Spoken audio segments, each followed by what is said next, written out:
इस 21 साल के लड़के को एक ऐसी जेल में लाया जाता है जहां कानून नहीं सिर्फ ताकत चलती है, जहां हर कैदी खून से अपनी पहचान बनाता है। जेल के अंदर आते ही सब कैदी उसकी जान के दुश्मन बन जाते हैं, लेकिन उन्हें क्या पता था कि जिस लड़के से वो पंगा ले रहे हैं वो असल में उन सब का बाप निकलने वाला है। तो कहानी की शुरुआत में हमें एक पुलिस वैन दिखाई जाती है जो कुछ कैदियों को लेकर सीधा चाइना की एक जेल में पहुंचती है। इस जेल में कोई आम कैदी नहीं रहते, बल्कि ऐसे ऐसे कैदी रहते हैं जो सबसे खतरनाक क्रिमिनल्स होते हैं। जो कोई भी कैदी उनके सामने कमजोर दिखता है वो उसे जान से मार डालते हैं। और आज भी कुछ कैदी इस जेल में लाए जाते हैं, जिनमें एक 21 साल का कम उम्र कैदी रिकी भी शामिल था। उसे इस जेल में इसलिए लाया गया क्योंकि उसने एक आदमी को बेरहमी से मार डाला था। रिकी को इस जेल में पूरे 10 साल की सजा सुनाई गई थी, लेकिन उसकी उम्र कम होने की वजह से उसे इस जेल में पूरे 5 साल बिताने थे। जैसे ही रिकी मेटल डिटेक्टर से गुजरता है, वहाँ रेड अलर्ट आना शुरू हो जाता है, जिसे देखकर गार्ड्स उसे रोककर उसकी चेकिंग करने लगते हैं। यहाँ चेक करने के बाद भी उन्हें रिकी के पास से कुछ भी नहीं मिलता, लेकिन मेटल डिटेक्टर अभी भी बार बार दिखा रहा था कि उसके पास कोई तो लोहे की चीज मौजूद है। इसलिए वो गार्ड्स उसे एक एक्सरे मशीन के पास ले जाते हैं। जैसे ही मशीन चालू होती है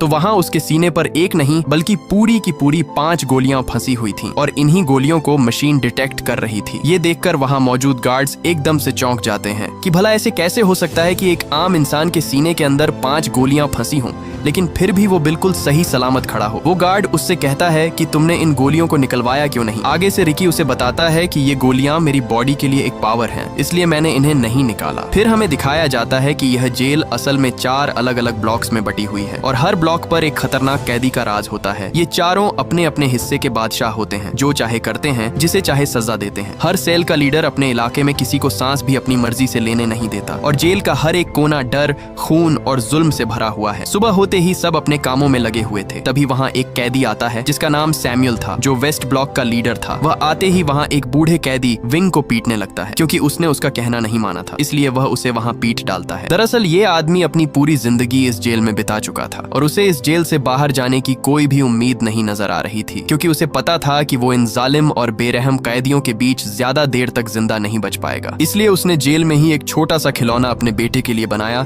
ताकि वो अपने बेटे को एक आखिरी तोहफा दे सके। लेकिन इसी दौरान वो खिलौना सैमुअल उठा लेता है। वो बूढ़ा कैदी अपना खिलौना उससे वापस मांगता है, क्योंकि ये खिलौना उसने अपने बेटे के लिए बहुत मेहनत से बनाया था। लेकिन तभी सैमुअल वो खिलौना उसके सर पर दे मारता है, जिससे वो नीचे जा गिरता है और उसके खिलौने के टुकड़े टुकड़े हो जाते हैं। सैमुअल उसे धमकी देता है कि अगर आज के बाद मुझसे पंगा लिया तो जान से मार डालूंगा। यहाँ वो बूढ़ा उसके ताने सुन सुनकर पूरी तरह तंग आ चुका था और अब उसके दिल में सैमुअल के लिए एक बदले की आग भड़क उठती है। इसलिए वो खिलौने का टूटा हुआ टुकड़ा उठाकर उसकी तरफ भागता है, लेकिन सैमुअल का चमचा उसके आगे अपनी टांग अड़ा देता है और मौके पर ही सैमुअल वो खिलौना उठाकर जोर से उसके मुंह पर दे मारता है, जिससे वो वहीं तड़पने लगता है। उसकी दर्दनाक चीखें सुनकर गार्ड वहां आ जाता है, लेकिन इससे पहले कि वो गार्ड उसे उन दरिंदों से बचाता, वो उल्टा उन्हें उसे और पीटने के लिए कहकर चला जाता है। सैमुअल अपने चमचों के साथ दिलेरी से आगे जा ही रहा था, तभी रिकी आकर उसके पैर पर लात दे मारता है, जिससे उसका मुंह सीधा नीचे पड़ी नुकीली कीलों के आर पार हो जाता है और वो कीलों की लकड़ उसकी आंख फोड़कर रख देती है। इसी दौरान उसका चमचा आकर रिकी पर हमला करने ही वाला था, लेकिन जब रिकी ने उसकी तरफ घूर कर देखा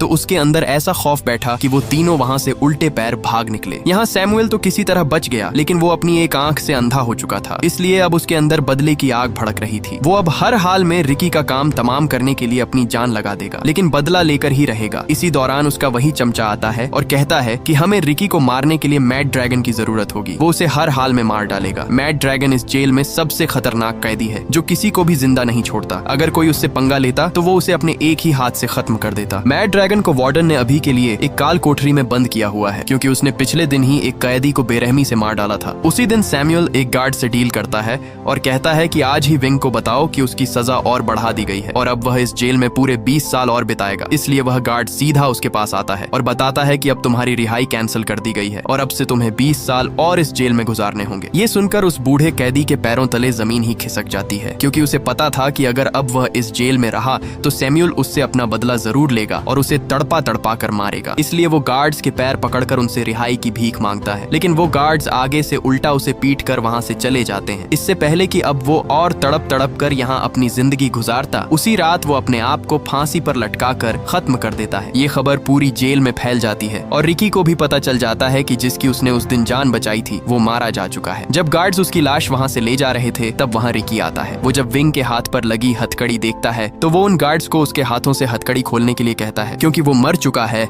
अब तो उसे आजाद कर दो। तभी रिकी उसकी हथकड़ी को वहाँ आसानी से तोड़ डालता है। ये देखकर वो गार्ड्स हैरान रह जाते हैं कि इतनी मजबूत हथकड़ी कोई आम इंसान कैसे तोड़ सकता है। रिकी विंग का वही खिलौना निकालता है जो उस दिन सैमुअल ने तोड़ा था और जिसे रिकी ने ठीक कर दिया था। वो उस खिलौने को उसकी बॉडी पर रख देता है ताकि उसे थोड़ा सा सुकून मिल सके। अब विंग को मरता देखकर उसका दिल अंदर से टूट जाता है और एक बार फिर से रिकी के अंदर बदले की आग भड़क जाती है और अब वो सैमुअल से विंग का बदला लेकर ही रहेगा। अगली सुबह सब कैदी नहाने के लिए आते हैं। जब रिकी नहा रहा था तब वहाँ सैमुअल आकर उसे घूर घूर कर देखने लगता है और इसी दौरान वहाँ वो सांड कैदी मैड ड्रैगन आ जाता है। वो सीधा आकर उसके मुंह पर मुक्का दे मारता है और रिकी गुब्बारे की तरह उछलता हुआ एक कोने पर जा गिरता है। लेकिन आगे से रिकी भी एक तूफान की तरह उठ खड़ा होता है और उसके पेट पर इतने जोर का मुक्का मारता है कि उसका पेट अंदर से फटकर बाहर आ जाता है और वो मौके पर ही मारा जाता है। ये देखकर सैमुअल एक कील को लेकर सीधा रिकी के हाथ के अंदर घुसा देता है, लेकिन आगे से रिकी भी उसकी सब उंगलियों को एक तीली की तरह तोड़ देता है। अब रिकी का बदला लेने का वक्त आ चुका था और वो मौके का फायदा उठाकर एक मुक्का सीधा सैमुअल के पेट से आर पार कर देता है और आखिरकार सैमुअल का काम वहीं पर तमाम हो जाता है। सामने खड़े कैदी ये सब देखकर अपने होश ही खो बैठते हैं। इसी दौरान गार्ड आकर उसे वहां से पकड़ कर ले जाते हैं। तभी वहां एक कैदी नरूमी जो नॉर्थ ब्लॉक का लीडर था वो उसके पास आता है। आया तो वो रिकी के अंदर अपना डर बैठाने के लिए था, लेकिन जब उसने रिकी के हाथों मैड ड्रैगन को मरते देखा तब वो उसे चूहे की तरह अपना दोस्त बनने के लिए कहता है। लेकिन रिकी उसे कुछ भी कहे बिना वहां से चला जाता है। उसे सीधे एक ऐसे सेल में बंद कर दिया जाता है जहां सबसे खतरनाक कैदियों को रखा जाता था। जैसे पहले मैड ड्रैगन था, इसलिए अब उसे भी यहाँ इस सेल में छोड़ दिया गया। लेकिन तभी उसके सीने के अंदर दर्द शुरू हो जाता है और इसी के साथ हमें फ्लैशबैक का सीन दिखाया जाता है जब वह एक स्टूडेंट था और उसके माँ बाप पहले ही इस दुनिया से जा बसे थे। वह अपनी माँ बाप की कब्र पर आता है तो वहाँ उसके सामने उसका मास्टर जैंग खड़ा हुआ था जो बचपन में उसे मार्शल आर्ट की ट्रेनिंग देता था। मास्टर उसे उसकी ताकत दिखाने के लिए कहता है, लेकिन जैसे ही वह मास्टर पर हमला करता है मास्टर उसे एक ही झटके में नीचे गिरा देता है। इसलिए यहाँ मास्टर उसे बताता है कि तुम अभी पूरी तरह मास्टर नहीं बने हो, तुम्हारे अंदर अभी भी कमजोरी है जिसे तुम्हें पूरा करना होगा और उसे पूरा करने के लिए अभी काफी समय लगेगा, तब जाकर तुम एक मजबूत फाइटर बन पाओगे। इसीलिए यह सुनकर रिकी मास्टर के कदमों में जा गिरता है और गिड़गिड़ाकर कहता है कि मुझे हर हाल में मास्टर बनना है, मैं अपनी कमजोरी को दूर करूंगा चाहे कितना भी समय लगे। इसीलिए उसी दिन मास्टर उसे ट्रेनिंग देना शुरू कर देता है और यहाँ मास्टर रिकी से कहता है कि सबसे पहले तुम्हें अपने दिमाग पर कंट्रोल करना होगा, फिर तुम्हें अपने दिमाग से सारा गुस्सा और नफरत बाहर निकालनी होगी। मास्टर उसके सामने एक पत्थर रखकर कहता है कि अपने पूरे दिमाग को कंट्रोल करके इसे तोड़ कर दिखाओ। इसलिए रिकी खुद को काबू करके वहाँ रखे पत्थर को एक कागज की तरह चीर डालता है। ये देखकर मास्टर वहाँ उस पर पत्थरों की बारिश कर देता है। आगे से रिकी भी उन्हें ऐसे चीरता डालता जैसे कोई तूफान हो। आखिर में मास्टर सबसे बड़ा पत्थर उठाकर सीधे उसके सीने पर दे मारता है, लेकिन रिकी उसे भी आसानी से तोड़ देता है। अब यहाँ मास्टर को समझ आ जाती है कि रिकी अपने आप पर पूरी तरह कंट्रोल करना सीख गया है और अब उसे और ट्रेनिंग की जरूरत नहीं है। इसके बाद सीन शिफ्ट होता है और हमें रिकी दिखाया जाता है जो अपने सेल में बैठा था। इसी दौरान वहाँ एक गार्ड आकर उसे कहता है कि तुम्हें असिस्टेंट वार्डन ने बुलाया है, इसलिए उसे सीधे असिस्टेंट वार्डन के पास लाया जाता है जिसका टेबल खाने से भरा पड़ा था। उसका एक हाथ नहीं था, इसलिए उसने अपने हाथ की जगह पर 2 कुंडों वाली हुक लगा रखी थी और खाना भी वह उसी हुक से खा रहा था। वार्डन गार्ड को रिकी की रिपोर्ट पढ़ने को कहता है। गार्ड उसकी रिपोर्ट पढ़कर बताता है कि रिकी एक यतीम था, उसके माँ बाप नहीं थे और वह बचपन से ही अनाथ आश्रम में ही रह रहा था। उसे स्कूल से भी इसलिए निकाल दिया गया था क्योंकि वहाँ भी वह किसी को भी पकड़कर पीटना शुरू कर देता था। इसलिए उसने म्यूजिक कॉलेज में दाखिला लिया जहाँ उसने बांसुरी बजाना सीखा, यहाँ तक कि वह अपनी कम उम्र में ही एक गैंग के साथ मिलकर उसने एक आदमी की जान ले ली। इसलिए उसे यहाँ इस जेल में लाया गया। यह सुनकर वार्डन उसके पास आकर पूछताछ करता है कि तुम्हारे सीने में 5 गोलियां आई कैसे, लेकिन रिकी मुस्कुराते हुए कोई भी जवाब नहीं देता। इसलिए वार्डन उसे एक तस्वीर दिखाता है जो रिकी की दोस्त की थी। रिकी जब उसे लेने के लिए अपना हाथ आगे बढ़ाता है तभी वार्डन उसके हाथ पर वो कुंडों वाली हुक घोंप देता है और लगातार उस पर मुक्कों की बारिश कर देता है। वार्डन उसका मुंह खुलवाने की बहुत कोशिश करता है, लेकिन आगे से रिकी उसके मुंह पर थूक देता है। इसलिए गुस्से में आकर वार्डन उस तस्वीर को कुचल डालता है, जिसे देखकर रिकी का खून खौल उठता है और उसने वहीं पर टेबल के 2 टुकड़े कर दिए। ये देखकर वार्डन बिल्ली की तरह एक कोने में जा छुपा। रिकी उसका मुंह तोड़ने ही वाला था, लेकिन उसने अपने गुस्से को काबू किया और वहां से चला गया। रात रिकी अपने सेल में बैठा उसी तस्वीर को देखकर बहुत दुखी था, क्योंकि ये तस्वीर उसकी दोस्त केको की थी, जो पहले दोनों हर दिन अपनी जिंदगी हंसी खुशी गुजारते थे, लेकिन जेल आते ही उसकी जिंदगी एक कुत्ते की तरह होती जा रही है। वो अपने आप को शांत करने के लिए वही बांसुरी बजाता है जो वो अपनी दोस्त के साथ बैठकर बजाता था। लेकिन तभी एक गार्ड आकर उसे बांसुरी बजाने से मना करता है और कहता है कि अगर दोबारा बांसुरी बजाई तो बांसुरी के टुकड़े टुकड़े कर दूंगा। अगले दिन जब सैमुअल का चमचा अपने सेल से बाहर आया तब उसके पीछे कुछ कैदी पड़ जाते हैं, क्योंकि उसी की वजह से विंग अपनी जान से हाथ धो बैठा। अब ये सब उससे विंग का बदला लेना चाहते थे। वो उसे एक नुकीली तलवार से काटने ही वाले थे, लेकिन तभी वहाँ वही कैदी नारुमी आता है। वो उन्हें उसे मारने से मना करता है, क्योंकि अगर उसे मार दिया गया तो तुम सबकी सजा और बढ़ा दी जाएगी, यहाँ तक कि उन्हें सजाए मौत भी हो सकती है। लेकिन वहाँ वोंग नाम का कैदी उस पर गुस्सा होता है और कहता है कि जब हम पर जुल्म होता था तब तुम कहाँ थे? उस वक्त तुमने हमारी मदद क्यों नहीं की? और अब जब हमारी बारी आई तो तुमने इसे जिंदा रहने के लिए क्यों छोड़ दिया? वो उससे कहता है कि हमें इसे जिंदा नहीं छोड़ना चाहिए, हमें इसे मारना ही होगा। ये सुनकर नारुमी गुस्से में आ जाता है और वही नुकीली तलवार लेकर उसका मुंह बीच से काट देता है, जिससे वो वहीं तड़पने लगता है। इधर ऊपर खड़ा वार्डन उसे देखकर बहुत खुश होता है और कहता है कि तुमसे ये उम्मीद नहीं थी, लेकिन अब तुमने मेरा दिल खुश कर दिया है। वार्डन उसके मुंह में नुकीला हुक फंसाकर उसकी जिंदा लाश घसीटता हुआ वहां से ले जाता है। उसी दिन वार्डन नारुमी को अपने पास बुलाता है और एक हथियार देकर कहता है कि जिस तरह तुमने वोंग को मारा है उसी तरह अब तुम्हें रिकी को भी जान से मारना होगा। यह सुन नारुमी सोच में पड़ जाता है, क्योंकि वोंग तो एक आम कैदी था, इसलिए उसने आसानी से मार दिया। लेकिन रिकी कोई आम सा कैदी नहीं है। अगर उसने रिकी से पंगा लिया तो वो उसे मैड ड्रैगन की तरह फाड़ कर रख देगा। लेकिन वार्डन का हुक्म था, इसीलिए वो ये करने के लिए मान जाता है। इसके बाद नारुमी जेल के ग्राउंड में आता है। वहाँ उसने वोंग को जंजीरों से बांधकर एक ढांचे पर लटका रखा था, ताकि उसको तड़पता हुआ देखकर बाकी कैदियों के दिलों में उसका खौफ बढ़ जाए और कोई भी दोबारा उसके खिलाफ खड़े होने की हिम्मत न करे। वहाँ उसकी बॉडी को देखकर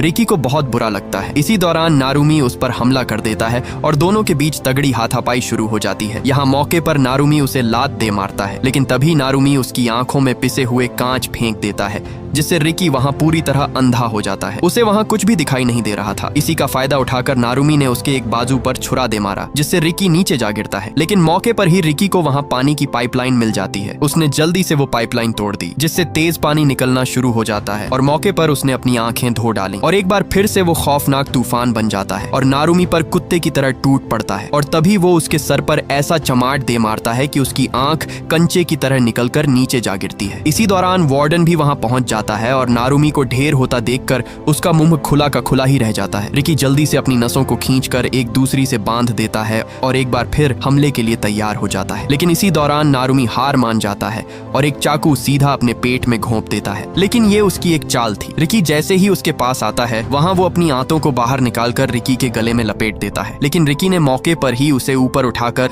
उसके सर पर ऐसा मुक्का दे मारा कि उसके सर की सब हड्डियों का कीमा बन गया और उसका काम वहीं पर तमाम हो जाता है। इसके बाद रिकी वोंग की बॉडी नीचे उतारता है। वो सब उसे उठाने की कोशिश करते हैं, लेकिन तब तक देर हो चुकी थी और वोंग वहाँ अपना दम तोड़ चुका था। इसलिए ये देखकर रिकी सब कैदियों से कहता है कि इस बेकसूर की मौत का जिम्मेदार वार्डन ही है, उसे जान से मार डालो। इसलिए सब कैदी उस पर एक तूफान की तरह भागते हैं और उसे मारने के लिए अपना हल्ला बोल देते हैं। लेकिन तभी वहाँ कोई एक कैदी को पकड़कर उसका सर फोड़ देता है। ये देखकर सब एकदम से चौंक जाते हैं। दरअसल ये तीनों अपने अपने सेल के लीडर थे और अब यही 3 बच गए थे, क्योंकि चौथा कैदी नारुमी मारा जा चुका था। पहले कैदी का नाम चैंग, जो एक लड़की थी, उसमें एक ऐसी ताकत थी जिससे वो एक जगह से दूसरी जगह आसानी से पहुंच जाती थी। दूसरे कैदी का नाम कितामा था और तीसरा कैदी ब्रैंडन था। यहाँ वार्डन रिकी से कहता है कि अगर तुम्हारे अंदर हिम्मत है तो इन तीनों को मार कर दिखाओ। रिकी के सब साथी भी उसे कहते रहे कि इन सबको मार डालो, लेकिन रिकी आगे से कुछ भी नहीं बोलता और सीधा वोंग की लाश को उठाकर वहाँ से जाने लगता है। वार्डन उसे एक ऑफर देता है और कहता है कि मैं तुम्हें नॉर्थ सेल का लीडर बनाना चाहता हूँ, क्योंकि नारुमी मारा जा चुका है, इसलिए अब मैं उसकी जगह तुम्हें रखना चाहता हूँ। मैंने तुम जैसा ताकतवर कैदी आज तक नहीं देखा। लेकिन रिकी आगे से उसे कुछ भी नहीं कहता, क्योंकि वो उसके इशारों पर नाचने वाला सांप बनना नहीं चाहता था। वो अब पूरी तरह टूट चुका था, क्योंकि उसी की वजह से सब उसके साथ ही अपनी जान से हाथ धो बैठे। दूर बैठा एक लड़का जो इस जेल में कैदी था, वो रिकी को देख रहा था। जब रिकी एक पत्ते से धुन बजाता है, तब वो लड़का भी पत्ते से धुन बजाने की कोशिश करता है, लेकिन कई कोशिश के बाद भी वो धुन नहीं बजा पाता। तभी रिकी उसके पास आकर बैठ जाता है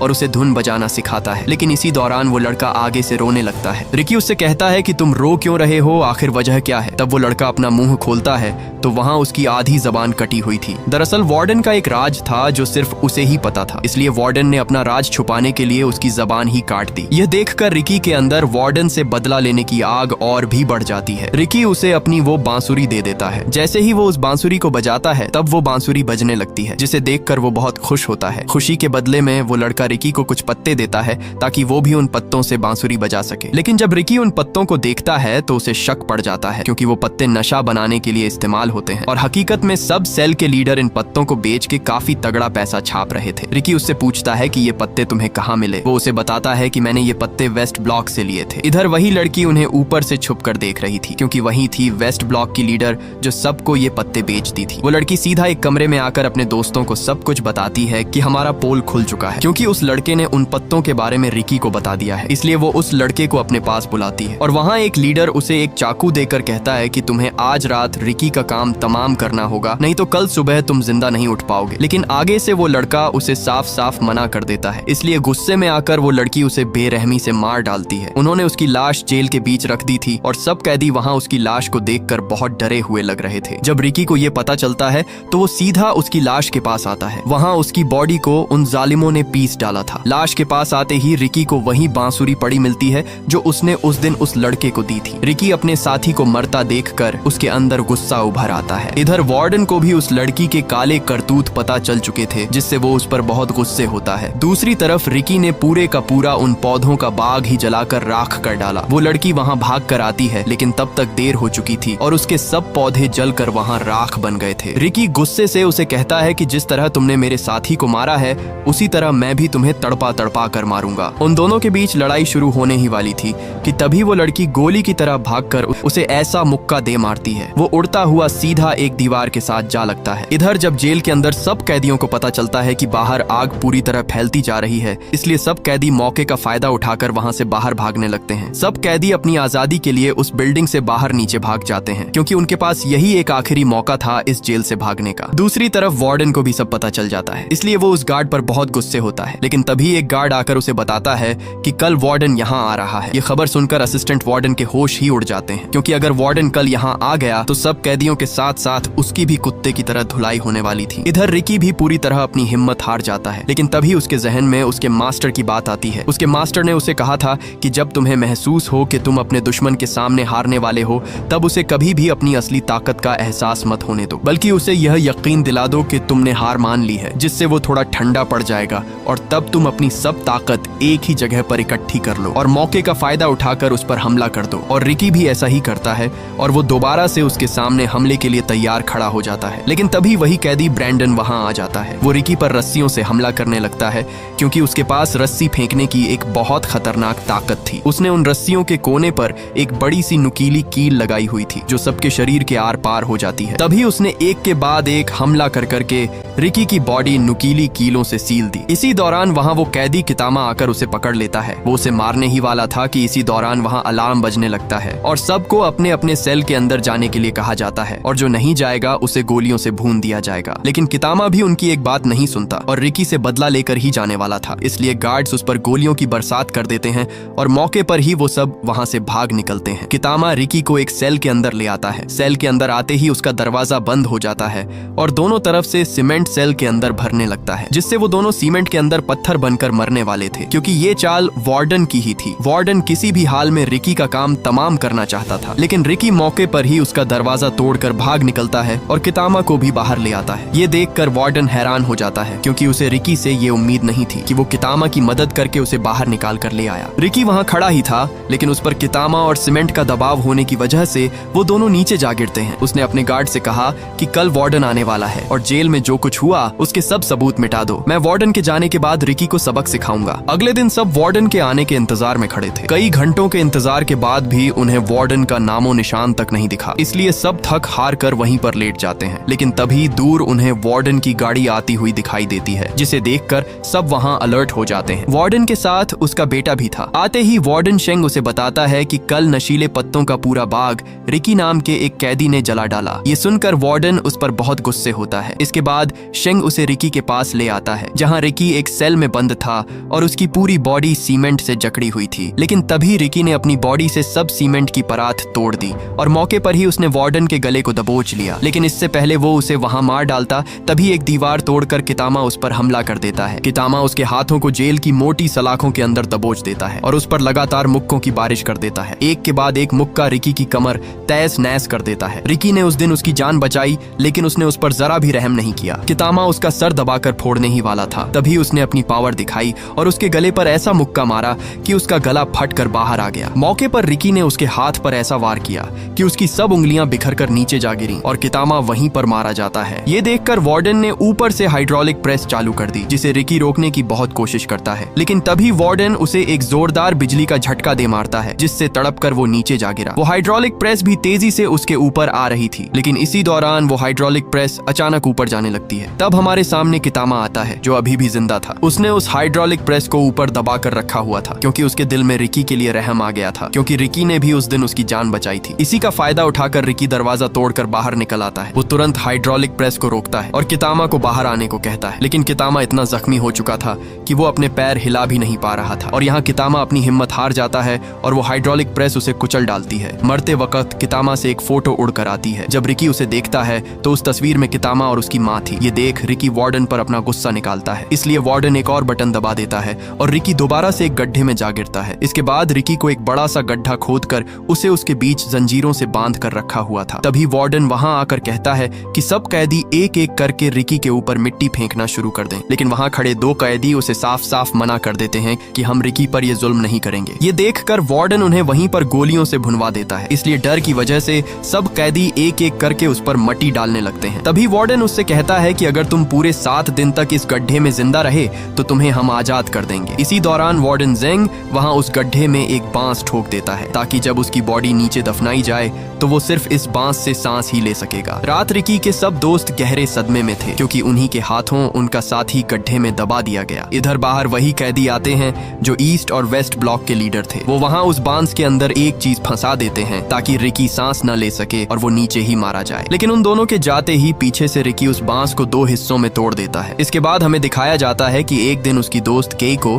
अपने स्कूल से घर वापस जा रही थी। इसी दौरान उसे वहां दूर बैठे कुछ गुंडे दिखाई देते हैं जो उसे पकड़ने के लिए उसका इंतजार कर रहे थे। ये देखकर वो भागने के लिए जैसे ही पीछे मुड़ती है, तब वहां उसे दूसरा गुंडा पकड़ लेता है और उसे सीधा एक कोठरी में लाकर बंद कर देते हैं। उन गुंडों का बॉस केइको से अपना बदला लेना चाहता था, क्योंकि एक दिन केइको की वजह से ही रिकी ने उसकी अच्छी खासी धुलाई कर दी थी। वो उसे वहां मारने ही वाला था कि तभी वो मौके का फायदा उठाकर वहां से भाग निकलती है और वो भागकर सीधा एक बिल्डिंग से कूद जाती है और केइको वहीं पर मारी जाती है। जब रिकी को ये पता चलता है तो उसका दिल अंदर से चूर चूर हो जाता है। वो जैसे तैसे करके उस आदमी को ढूंढ लेता है जिसने उसकी दोस्त की जान ली। आगे से वो आदमी भी उस पर लगातार गोलियां चलाता है, लेकिन रिकी को जरा भी फर्क नहीं पड़ता। उल्टा रिकी उसकी टांग तोड़कर उसका सर फोड़ देता है और वो मौके पर ही मारा जाता है। और यही रिकी का जुर्म था जिसकी वजह से उसे उस खतरनाक जेल में बंदी बनाया गया। दूसरी तरफ उसके 7 दिन पूरे हो चुके थे। उसी दिन रिकी को उस गड्ढे से बाहर निकाला जाता है। वार्डन को यकीन था कि वो मर चुका होगा, लेकिन जैसे ही उसे बाहर निकाला गया तो वहां उसकी सांसें चल रही थीं। ये देखकर वार्डन के होश ही उड़ जाते हैं, इसलिए रिकी को दोबारा से नुकीलेदार सरियों के अंदर फंसा दिया गया। वार्डन उससे उसकी ताकत के बारे में पूछता है कि ऐसी कौन सी ताकत तुम्हारे अंदर है जो तुम मट्टी के अंदर बिना सांस के जिंदा रहे। लेकिन रिकी भी आगे से अपना मुंह नहीं खोलता, इसलिए वहां वही लड़की आती है। उसने अपने हाथ में बहुत सारे ब्लेड रखे हुए थे। वो उन सारे ब्लेडों को रिकी के मुंह के अंदर दबाकर ऊपर से टेप लगा देती है और एक के बाद एक लगातार तमाचे उसके मुंह पर दे मारती है, जिससे रिकी का मुंह खून से लालो लाल हो जाता है। इसी दौरान वार्डन आकर उसके मुंह से टेप उतार देता है, लेकिन आगे से रिकी सब ब्लेड उसके मुंह पर फेंक देता है और सब ब्लेड वार्डन के मुंह के अंदर धंस जाते हैं। इसलिए एक बार फिर से उसे एक खाली काल कोठरी में डाल दिया जाता है। उसी दिन वहां एक कैदी छुपकर उसे खाना देने आता है। वो खाना देकर वहां से जाता ही है कि तभी पीछे से उसे वही कैदी देख लेता है जो नारुमी का चमचा था और उसी दिन वो वार्डन को उसके सेल के अंदर ले आता है। अंदर आते ही वार्डन उस कैदी को मारकर उसे घसीटता हुआ सीधा रिकी के सेल के पास आता है, लेकिन जब वो रिकी के सेल के अंदर देखता है तो वहां से रिकी गायब था, सिर्फ जंजीर ही पड़े हुए थे। दरअसल रिकी ऊपर छत के साथ चिपका हुआ था। वार्डन जैसे ही अंदर आता है तो वहां रिकी मौके पर वार्डन को पीट डालता है। रिकी जब बाहर आकर उस कैदी को देखता है तो वहां वो मर चुका था, जिसे देखकर उसका खून खोलने लगता है। ये देखकर वार्डन वहां से भागता है, लेकिन नीचे आते ही सब कैदी उसे घेर लेते हैं और इसी दौरान वहां सब गार्ड्स और कैदियों के बीच जंग शुरू हो जाती है। इधर वार्डन पूरी जेल की जांच कर रहा था, लेकिन उसे दूसरी तरफ होती जंग के बारे में कोई खबर नहीं थी। इसी दौरान वहां एक कैदी ने उसकी पीठ पीछे कुछ उल्टा बोल दिया, जिसे सुनकर वार्डन को हजम नहीं हुआ और उसने बेरहमी से उस कैदी का बाजू काट डाला ताकि आइंदा कोई भी उसके बारे में ये गलती न करे। इसी दौरान वहां रिकी आ जाता है। ये देखकर वार्डन ने तुरंत उस पर गोली चला दी, लेकिन आगे से रिकी ने वार्डन सेंग को आगे कर दिया और गोली सीधा उसे जा लगी, जिससे उस वार्डन का पेट गुब्बारे की तरह फूलकर फट जाता है। इसी दौरान वहाँ वो लड़की पहुंच जाती है। वो रिकी पर हमले पे हमला कर देती है। उसका साथी ब्रैंडन भी रिकी पर नुकीली कीलें फेंकता है, जिससे रिकी वहाँ गर्म उबलते हुए पानी पर जा गिरता है और वो वहाँ बुरी तरह तड़पने लगता है। वो लड़की उस पर अपनी टांग से हमला करती है, लेकिन मौके पर रिकी उसकी टांग को उस उबलते हुए पानी के अंदर घोंप देता है और वहीं पर उसकी वो टांग तोड़ डालता है। ये देखकर ब्रैंडन अपनी जान बचाकर वहाँ से भागता है, लेकिन पीछे से वार्डन उस पर गोली चला देता है और वो भी वहीं पर फट जाता है। यहाँ वार्डन और रिकी दोनों आमने सामने खड़े थे। तभी रिकी उड़ता हुआ उसे ऐसी लात मारता है जिससे वो सीधा एक दीवार के साथ जा टकराता है, लेकिन इसी दौरान वो वार्डन वहाँ कांपने लगता है और देखते ही देखते वो वार्डन वहाँ एक बहुत बड़े मॉन्स्टर में बदल जाता है। और यहाँ हमें पता चलता है कि रिकी की तरह वार्डन के पास भी एक खास किस्म की ताकत थी जो उसे एक खतरनाक मॉन्स्टर में बदल देती है। पहले तो वो मॉन्स्टर रिकी को बुरी तरह पीट डालता है, लेकिन मौके पर रिकी अपने दिमाग से काम लेता है और उसे उठाकर सीधे पास चलते ग्राइंडर में फेंक देता है और उसे जोर से ग्राइंडर के अंदर दबाकर उसका कीमा बना डालता है और आखिर में रिकी उसका बचा हुआ सर उठा लेता है। दूसरी तरफ सब कैदी और गार्ड्स एक दूसरे की धुलाई कर रहे थे। इसी दौरान रिकी वहां आकर सबको वार्डन का कटा हुआ सर दिखाता है और कहता है कि तुम सब आजाद हो। रिकी उस सर को दूर फेंकता है और भागकर उस जेल की दीवार को बीच से टुकड़ों में तोड़ डालता है और यहाँ रिकी के साथ साथ सब कैदी भी आजाद हो जाते हैं और ये मूवी यहीं पर एंड हो जाती है। अगर ये वीडियो आपको अच्छी लगी तो इस वीडियो को लाइक और हमारे चैनल को सब्सक्राइब कीजिएगा। बाबू यार हमको ना तुम्हारी हंसी सुननी है, जरा हंस के सुनाओ।